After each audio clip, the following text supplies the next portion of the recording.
امام ربانی فرماتے ہیں مجدد کون ہوتا ہے؟ مکتوبات شریف آپ دے خلیفہ نے جنہوں کا نام ہے میر محمد نعمان قابلی رحمت اللہ علیہ. یہ میر محمد نعمان جو ہیں امام ربانی خود فرماتے ہیں کہ میرا یہ وہ خلیفہ ہے جنہا 14 سال سفر چلے آئے.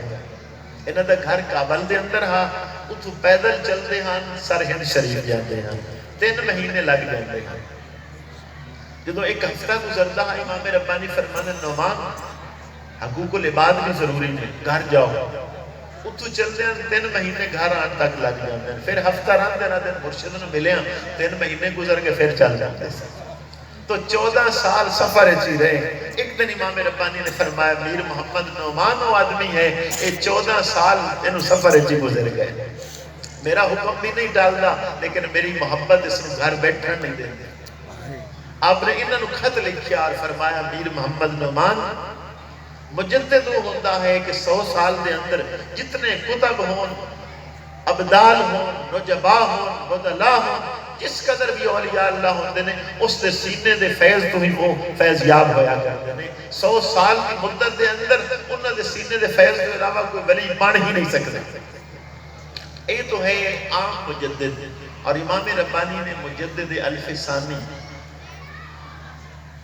الف آدھن 1000 ثانی آدھن ہے دوسرا تو نبی پاک صلی اللہ علیہ وسلم تو 1000 سال بعد آپ دنیا چ آئے.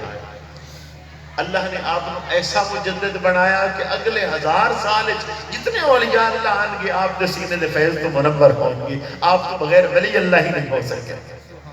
اللہ نے وہ عظمت اور عزت آپ نے عطا فرمائی. تو ایک بندے نے نہیں آکھا مجدد الف ثانی بلکہ یہ اتنا مشہور ہو گیا. شیخ عبدالحق محدث دہلوی رحمت اللہ علیہ اخبار الاخیار کے اندر لکھ دینے کہ لوگوں کو پتہ ہی نہیں ہے کہ مجدد تو 100 سالہ ہوتا ہے. امام ربانی مجدد الف ثانی ہے یہ 1000 سالہ مجدد ہے. فرمایا جڑا 100 اور 1000 دی نسبت ہے یہ عام مجدد اور امام ربانی دی نسبت ہے. اللہ پاک کی بارگاہ میں دعا ہے اللہ کریم مینوں بھی آپ کو بھی امام ربانی رحمت اللہ علیہ کی تعلیمات میں 3 لفظ بولے ہیں میں پھر دہرا دینا.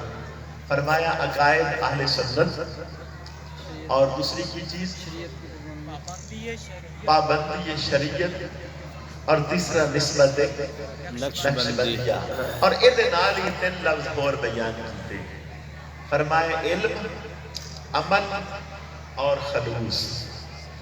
علم عمل اخلاص یہ اگر نہ ہون تو پھر بھی کچھ نہیں. علم دے نال عمل نہ ہویا تو فضول.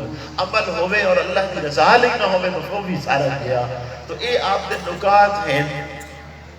یہ اگر یہ صرف 2 لینا ہی آپ نے یاد کر لیا تو پھر میرے آنے کا مقصد پورا ہو جائے گا. اللہ پاک کی بارگاہ میں دعا ہے اللہ مینوں بھی آپ نے بھی امام ربانی رحمت اللہ علیہ آپ دے فیض و برکات کو مستفیض ہوں دی توفیق عطا فرمائے. وآخر دعوانا الحمدللہ.